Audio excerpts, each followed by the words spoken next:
Amigos. Oh, it's already been. Is that now? Is Flandok spelled L-A-N-D-O-U-G-H? Right, most importantly, can I give you a badge, Liz? Of course you can. Will you stay with us? No, I'm going. Yeah. She said she's fine to be here on her own. Well, there you go. And I've got the diary. Thank you so much, everybody, coming today. And particularly about the subject of today's event, which is about you, about people living with dementia. It's so, so important. And oh my goodness, what a change from when I started with Alzheimer's Society in 1995. And I was doing some reflecting, propped up like an old lady last night on all my pillows. And thinking about, would this event have happened in 1995? And the simple answer is, absolutely no way, Jose. Wouldn't even have come into people's consciousness. And I include Alzheimer's Society with that. And actually at the time, we were Alzheimer's Disease Society. We had a logo, and I was reflecting on the logo. Not only was it mustard, the brand colour was a mustard, a really deep mustard and black, which as a Wolves fan shouldn't offend, but actually it did. It was so negative, and the logo was like a little triangle, and it was a sort of a profile of somebody sitting like that. It was just a dark head holding their hands. So you couldn't have got more negative, in my view, around dementia. But at the time, I knew nothing about it. For me, it was Alzheimer's Disease Society. It was a brilliant cause. My grandfather had Alzheimer's disease, died with Alzheimer's disease, so hence me wanting to work for the organisation. So it didn't mean anything to me, really. I just thought, well, that's the norm. You didn't talk about dementia. Alzheimer's Disease Society, as it was, had formed in 1979 by two lady carers, as you all know.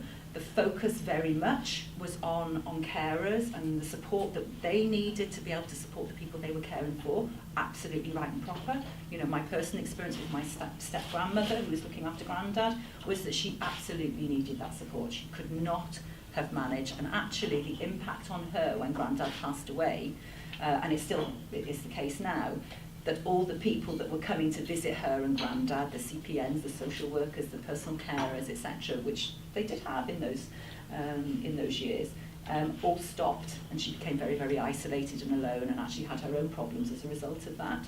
So all of that hadn't really changed. Our services at the time, and I'm going back again, I'm looking at an organisation in Wales then. The first, we had 3 members of staff. And we had, I think it was 16 branches with volunteer management committees, and each of those committees were absolutely in the main run by carers. They were carers of people with dementia who wanted to bring their knowledge and expertise and raise money in their local area to start services.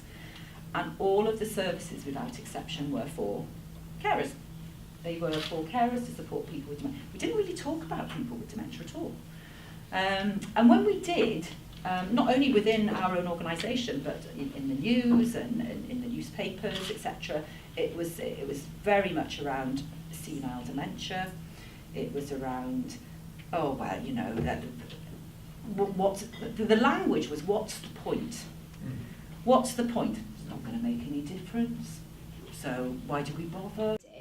And I started to learn from that very moment that dementia doesn't define a person or the experience of living with it. And actually it's about taking the time to get to know that person and that family and friends unit to understand how to support people effectively. Personally, at the same time, my granddad, who's a Villa fan, so apologies, was diagnosed with vascular dementia, and that was shortly after my nan had passed away, and it had been misdiagnosed as depression for quite a long time.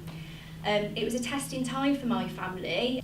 When I was diagnosed, I think nearly everybody would say they go into a very, very deep depression after diagnosis. It takes quite a while to come to terms with it. And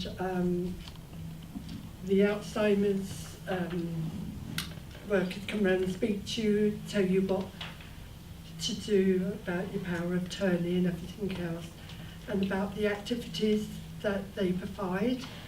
But at the time I didn't feel I was ready for activities, because I think when you read up about dementia and know people with dementia, nearly all of them seem to be at the end stages.